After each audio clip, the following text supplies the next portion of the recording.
रंक से राजा बना देते हैं। आज की यही दर्शाती है ये सुंदर सी कहानी। दोस्तों चलिए कहानी को शुरू करते हैं। ऐसे कौन से 3 काम हैं जिन्हें करने से व्यक्ति रंक से राजा बन जाता है। दोस्तों बहुत समय पहले की बात है। किसी नगर में एक राजा रहा करता था। एक रोज राजा दरबार में बैठा हुआ था, तभी उसके दरबार में एक भिखारी आया। उस भिखारी की बड़ी दयनीय स्थिति थी। जर्जर शरीर, तन पर फटे पुराने कपड़े और लाचार निगाहें। राजा ने जब उस भिखारी को देखा तो उसे उस भिखारी पर दया आ गई। राजा ने तुरंत अपने खजांची को बुलाया और उसे आदेश दिया कि इस भिखारी को उचित भिक्षा देकर के विदा करो। दोस्तों भिखारी को तो भिक्षा लेकर राजा का धन्यवाद देकर वहां से चला गया, लेकिन राजा के सामने एक प्रश्न छोड़ गया।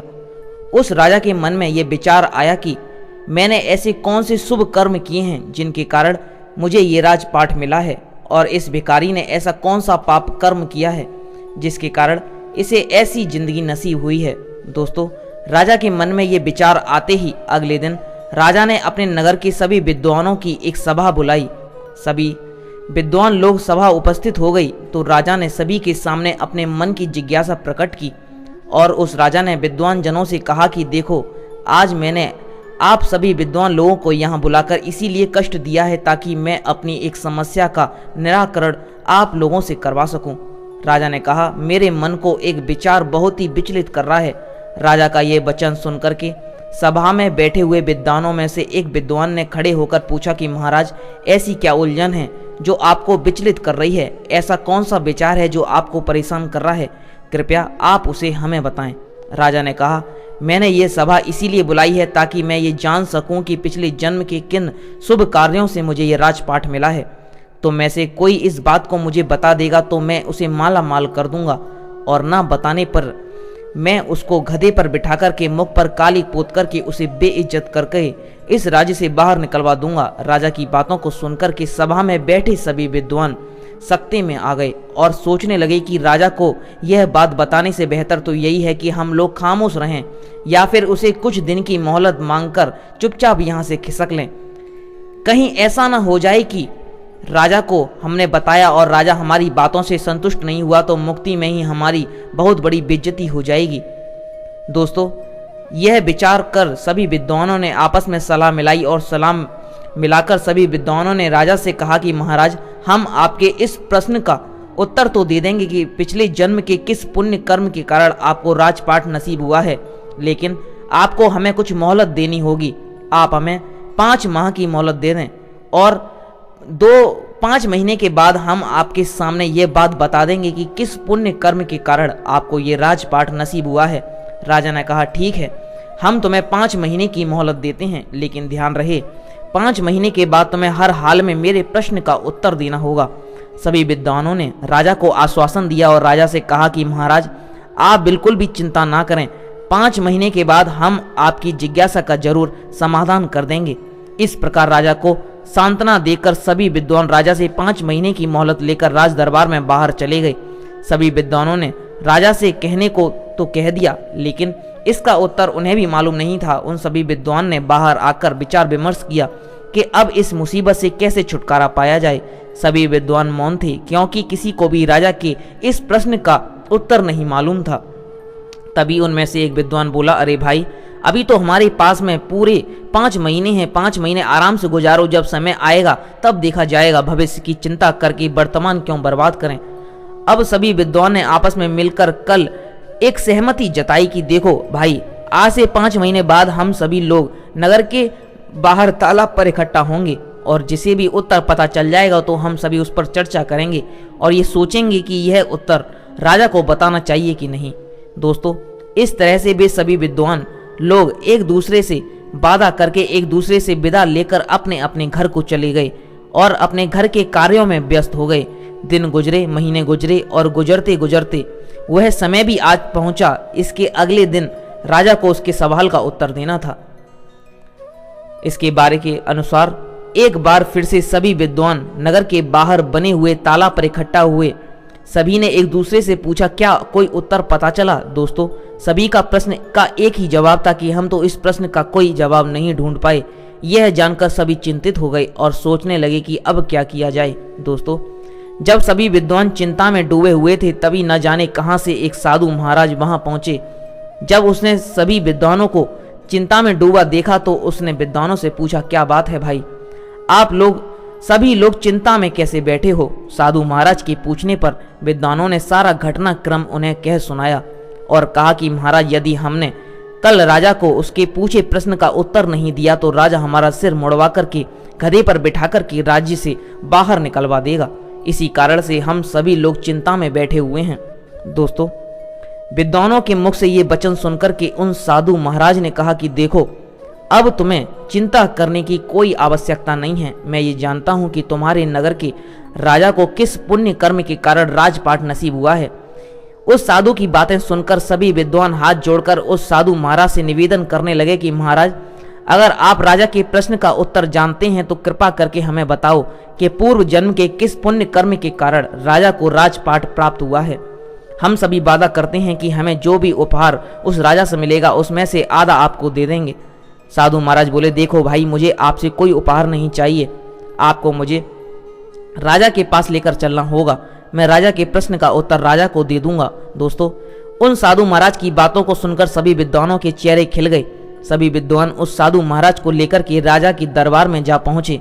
उन्होंने उस साधु महाराज का राजा से परिचय कराया और कहा कि राजन, यह साधु महाराज आपके प्रश्न का जवाब दे देंगे। राजा ने कहा, कोई बात नहीं, मुझे तो मेरे प्रश्न का उत्तर चाहिए, चाहे आप दें या ये महात्मा। दोस्तों, राजा ने उस साधु से कहा, बोलो महात्मा, क्या है मेरे प्रश्न का उत्तर? राजा की बात सुनकर वह साधु बोला कि महात्मा, क्या तुम सचमुच में ही यह जानना चाहते हो कि तुम्हें किस पुण्य कर्म के कारण ये राजपाट मिला है? अगर आपको यही जानना है तो महाराज, इन बेचारे विद्वानों को सताने से कोई फायदा नहीं है। तुम्हारे प्रश्न का उत्तर सिर्फ एक व्यक्ति दे सकता है। राजा ने पूछा, कौन बता सकता है? तो साधु बोला कि महाराज, यहाँ से 50 कोस दूर उत्तर दिशा में एक वन में एक महात्मा तपस्या कर रहे हैं। वह महात्मा राख खाते हैं, राख की अतिरिक्त कुछ भी नहीं खाते हैं। वह महान दूरदृष्टा हैं, वही तुम्हारे प्रश्न का उत्तर दे सकते हैं। दोस्तों, उन साधु महाराज की यह बात सुनकर के उस राजा ने साधु महाराज की बताई बातों पर विश्वास कर लिया और अपना राजपाट अपने मंत्रियों के हवाले करके उस साधु के बताए अनुसार उस महात्मा की खोज में चल दिए। कई दिनों के सफर के बाद वह राजा उस जगह पर जा पहुंचा जहां वन में वह महात्मा तपस्या कर रहे थे। राजा ने हाथ जोड़कर के महात्मा जी की एक परिक्रमा लगाई और महात्मा जी के सामने राजा हाथ जोड़कर के खड़ा हो गया। कुछ समय बाद महात्मा की समाधि टूटी। उसने जब राजा को अपने सामने हाथ जोड़े हुए देखा, खड़ा पाया, तो उस महात्मा ने पूछा कि भाई, तुम कौन हो और यहाँ क्यों आए हो? दोस्तों, राजा ने उस महात्मा को अपना परिचय दिया और अपना आने का कारण उन्हें बताया। इस पर उस महात्मा ने कहा कि राजन, मैं भी तुम्हारे इस प्रश्न का उत्तर देने में अभी असमर्थ हूँ, लेकिन यहाँ से 50 कोस दूर उत्तर दिशा में एक वन में एक महात्मा तपस्या कर रहे हैं। वह सिर्फ आग खाकर जीवित रहते हैं। तुम उनके पास चले जाओ, वह तुम्हारे प्रश्न का उत्तर जरूर से दे देंगे।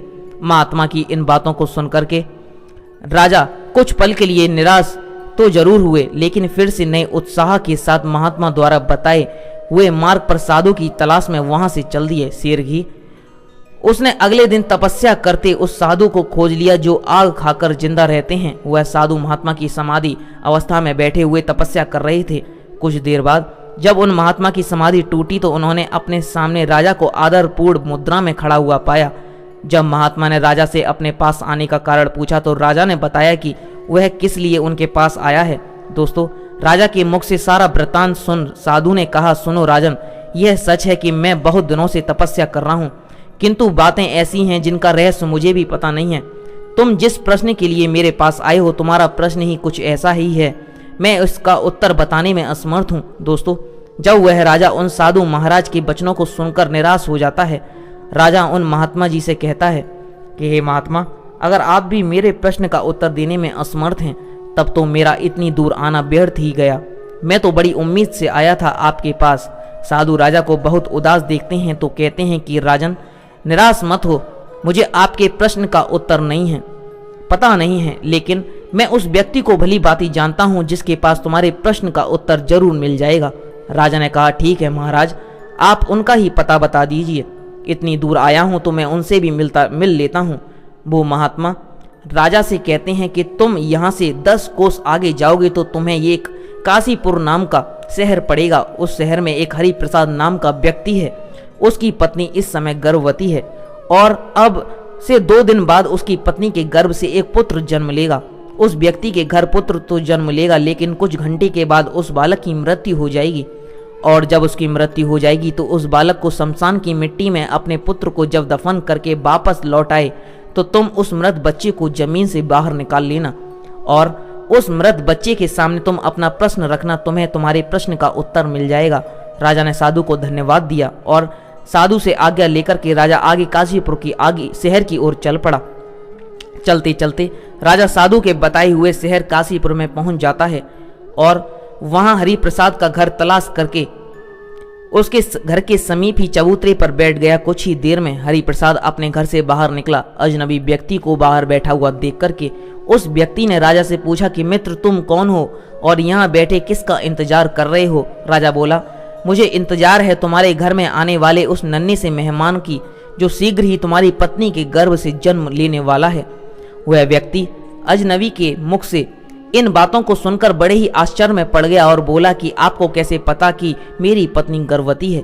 राजा ने कहा, आश्चर्य करने की कोई बात नहीं है, मुझे ये बात एक महात्मा ने बताई है और उसने यह भी कहा है कि तुम्हारी पत्नी के गर्भ से जो शिशु जन्म लेगा वह लड़का होगा, लेकिन वह बालक कुछ ही घंटे जीवित रह पाएगा, बाद में उसकी मृत्यु हो जाएगी। वह व्यक्ति बड़ी सोच में पड़ गया कि पुत्र रत्न पैदा होगा, वह पैदा होने के बाद मर गया तो यह मेरे लिए किसी सदमे से कम नहीं होगा। राजा ने कहा, भाई जो सत्य है वो मैंने तुम्हें बता दिया। दोस्तों, जब वह व्यक्ति अजनबी के मुख से इन बातों को सुनता है तो अपने पुत्र को बचाने की खातिर आनन फानन में कई बेहतर हकीम को बुला लेता है, लेकिन विधाता की लिखी को कौन मिटा सकता है? होता वही है जो मंजूर खुदा होता है। दोस्तों, उस व्यक्ति ने अपने पुत्र को बचाने का बहुत प्रयास किया, लेकिन उसकी कोई युक्ति काम नहीं आई। महात्मा के बताए अनुसार हरि प्रसाद की पत्नी की कोख से एक पुत्र ने जन्म लिया। खूब खुशियां मनाई गईं, लेकिन 2 घंटे बाद ही बच्चे की सांस उखड़ने लगी। वैद्य हकीमों ने उसे बचाने का खूब जतन किए, लेकिन उनका कोई प्रयास सफल नहीं हुआ और वह बच्चा 2 घंटे की आयु पूरी कर शांत हो गया, यानी उसकी मृत्यु हो गई। जिस घर में कुछ देर पहले तक खुशी की शहनाइयां बज रही थीं, खुशी का माहौल था, बच्चे के प्राण त्यागते ही एकदम से मातम मच गया। हरि प्रसाद ने अपनी छाती पर पत्थर रखकर अपना कर्तव्य पूरा किया। उसने अपने बच्चे के शव को कपड़े में लपेटा और शमशान के लिए चल दिया। शमशान पहुंच करके उस व्यक्ति ने एक गड्ढा खोदा और उस गड्ढे में अपने कलेजे के टुकड़े को दफन कर दिया। मिट्टी डालने के बाद जब वह व्यक्ति अपने घर को लौटने लगता है, वैसे ही ताक में बैठा हुआ राजा उस स्थान पर पहुंच जाता है, क्योंकि उस महात्मा ने कहा था कि जैसे ही वह व्यक्ति अपने घर को लौटे तो तुम्हें वह बच्चा जमीन से बाहर निकाल लेना है। अगर तुमने थोड़ा भी विलंब कर दिया फिर तुम्हारे प्रश्न का उत्तर नहीं मिल पाएगा। इसीलिए राजा उस व्यक्ति के जाते ही उस स्थान पर आता है और गड्ढे की मिट्टी हटा करके बच्चे को बाहर निकाल लेता है। दोस्तों, जैसे ही वो राजा बच्चों को कपड़े से अलग करता है तो उसके आश्चर्य की सीमा नहीं रहती है। होता यह है कि वह मरा हुआ बच्चा फिर से जीवित हो जाता है और राजा से कहता है, क्या हुआ भाई, तुमने मेरी निद्रा में क्यों विघ्न पैदा किया? बच्चे की इन बातों को सुनकर के राजा अपना प्रश्न उस बच्चे को बताता है और कहता है कि मैं अपने प्रश्न के उत्तर के लिए तुम्हारे पास आया हूँ, तुम ही हो जो मेरी शंका का समाधान कर सकते हो। राजा दुरा बताए प्रश्न को सुनकर वह बालक बोला, सुनो भाई, जिस कारण से तुम्हें ये राजपाट नसीब हुआ है वह एक लंबी कहानी है। यदि तुम जानना ही चाहते हो तो मैं वह कहानी तुम्हें संक्षिप्त में सुनाता हूँ। भाई, इस जन्म में तुम राजा हो, इस जन्म से पहले यानी पूर्व जन्म में तुम मेरे भाई थे। राजा आश्चर्य से बोला कि मैं तुम्हारा भाई था? तो बालक बोला, हाँ राजन, पूर्व जन्म से हम 4 भाई थे। तब हम एक आश्रम में रहकर विद्या अध्ययन किया करते थे। पहले के समय में एक विद्यार्थी का जीवन एक सन्यासी की तरह होता था। ब्रह्मचर्य का पालन करना और भी कई नियम हुआ करते थे जो एक विद्यार्थी को पालन करने होते थे। उन्हीं नियमों का पालन करते हुए हम 4 भाई एक साथ एक आश्रम में विद्या अध्ययन कर रहे थे। हम 4 भाई आश्रम के नज़दीक नगर में भिक्षा मांगने जाया करते थे और जो कुछ भी भिक्षा हमें जो मिलती हम 4 भाइयों को प्राप्त होती थी उसे हम 4 भाई मिलजुल करके बना खा लिया करते थे। इस तरह से हम 4 भाई आश्रम में रहकर के विद्या अध्ययन कर रहे थे और यह काम कई वर्षों तक ऐसे ही चलता रहा। किंतु एक दिन हम लोगों ने एक बहुत बड़ी चालाक गलती हो गई। राजा ने उत्सुकता वश पूछा, कैसी गलती? तो बालक बोला कि राजन, बीच में मत बोलो, बस तुम मेरी बातें को सुनते रहो, क्योंकि मेरे पास बहुत ही कम समय बचा है और वह भी निकल गया तो तुम्हारा उत्तर भी अधूरा रह जाएगा। राजा बालक की उन बातों को सुनता है तो एकदम से चुप हो जाता है और बच्चा आगे कहानी बताते हुए कहता है, एक दिन रोज की तरह हम चारों भाई भिक्षा मांगने के लिए निकले। कई लोगों के घरों पर जाकर हमने भिक्षा के लिए आवाज़ लगाई, लेकिन किसी भी दरवाजे से हमें अन्न का दाना, एक भी दाना नसीब नहीं हुआ। उस दिन हम चारों भाई खाली हाथ ही आश्रम लौट आए, क्योंकि हम चारों भाइयों में से किसी को भी भिक्षा नहीं मिली थी। इस कारण हमने वह रात खाली पेट ही गुजारी। दूसरे दिन भी हम चारों भाइयों के साथ कुछ ऐसा ही हुआ। उस दिन भी हमें अन्न का एक दाना भी नहीं मिला और तीसरा दिन भी हम लोगों ने भूखे रहकर ही गुजारा। किसी भी व्यक्ति ने हमें भिक्षा नहीं दी, उल्टे हमें यह कहकर के दुत्कार दिया कि इतने हट्टे कट्टे हो, से भिक्षा मांगते शर्म नहीं आती। सभी भाइयों के सिर शर्म से झुक गए। लज्जा के मारे उस दिन से भिक्षा मांगने भी नहीं गए। लेकिन तुझे ये बात स्वीकार नहीं थी। तुमने कहा कि एक ब्रह्मचारी को लज्जा कैसी, लज्जा को त्यागने के लिए ही तो आश्रम में गुरुजी हमें भिक्षा लाने के लिए कहते हैं, ताकि आगे चलकर ब्रह्मचारी निराकार भाव से परमार्थ के कार्य कर सकें। उसके मन में उच्च नीच, जात पात, छोटे बड़े का भाव समाप्त हो सके और सभी को एक दृष्टि से देखें। उसके लिए ना कोई छोटा है और ना कोई बड़ा है, तो सभी मानव एक समान हैं, यह भावना उसके अंदर पैदा हो जाए, तभी उसके अंदर से भेदभाव की भावना समाप्त होती है। इसीलिए उस दिन तुम अकेले भिक्षा मांगने निकल गए। जब तुम भिक्षा मांग कर के वापस लौटे तो तुम्हारी झोली में इतना आटा था जिससे 4 रोटियां तैयार हो सकें। हम तीनों भाइयों ने मिलकर के तुम्हारे द्वारा लाए हुए आटों से 4 रोटियां बनाई और चारों आपस में बांट कर के खाने की तैयारी करने लगे, क्योंकि हम चारों भाई 3 दिनों से भूखे थे, इसीलिए अपनी भूख मिटाना चाहते थे। जब हम चारों भाई रोटी खाने ही वाले थे, तभी एक वृद्ध ब्राह्मण भोजन की तलाश में हमारे पास पहुंचा। जब उसने हमारे हाथ में भोजन की थाली देखी तो उस वृद्ध ब्राह्मण ने हम चारों भाइयों से अपने अपने भोजन में से थोड़ा थोड़ा भोजन देने की प्रार्थना की, क्योंकि हम चारों भाइयों का भूख के मारे पहले ही बुरा हाल था। और इधर वह वृद्ध ब्राह्मण भोजन मांग रहा था। इधर सुनकर हमारे बड़े भाई ने उस वृद्ध ब्राह्मण से कहा कि अरे ब्राह्मण देवता, तुम कहाँ से आ टपके? हम लोग तो पहले से ही इन 3 दिनों से भूखे हैं। मुश्किल से आज एक रोटी नसीब हुई है और तुम कहते हो कि उसमें से हम तुम्हें एक रोटी दे दें। यदि तुम्हें अपनी रोटी दे दी तो हम क्या खाएंगे? राख। और यह कहकर के हमारे बड़े भाई ने अपनी रोटी खा ली और वह वृद्ध ब्राह्मण देखता ही रह गया। इसके बाद उस ब्राह्मण ने हमारे दूसरे भाई से अपने भोजन में से थोड़ा भोजन देने का आग्रह किया। हमारे दूसरे भाई ने उस ब्राह्मण से कहा कि महाराज, मैंने तुम्हें अपना भोजन दे दिया तो मैं क्या चूल्हे की आग खाऊंगा? और यह कहकर उसने भी अपनी रोटी खा ली। जब उसे निराशा हाथ लगी तो वह वृद्ध ब्राह्मण मेरे पास में आया। मैंने भी अपने दोनों भाइयों की तरह उसे जवाब दे दिया कि ब्राह्मण देवता, हमने अपने भोजन में से तुम्हें भोजन दे दिया तो मैं मरूंगा या जीऊंगा। और यह कहकर मैंने भी अपनी रोटी खा ली। जब हम तीनों भाइयों ने उस वृद्ध ब्राह्मण को निराशा हाथ लगी तो आखिर में वह वृद्ध ब्राह्मण तुम्हारे पास में पहुंचा और इस उम्मीद में वह तुम्हारी तरफ निहारने लगा कि शायद तुम अपने भोजन में से कुछ भोजन की उसकी सेवा में अर्पित कर दो। हे राजन, जब वह ब्राह्मण तुम्हारे पास में पहुंचा तो तुमने बिना किसी हिचकिचाहट के अपने हिस्से वाली रोटी उस ब्राह्मण को दे दी। साथ ही तुमने ये कहते हुए क्षमा भी मांगी, हे ब्राह्मण देवता, आज तो मेरे पास एक ही रोटी है, आप इसे खाकर अपनी भूख मिटाइए। आप फिर किसी दिन हमारे यहाँ पधारिए, मैं आपका संपूर्ण रूप से अतिथि सत्कार करूँगा। सो है राजन, तब से हम सब भाई अपने अपने पूर्व जन्म में किए कर्म का फल भोग रहे हैं।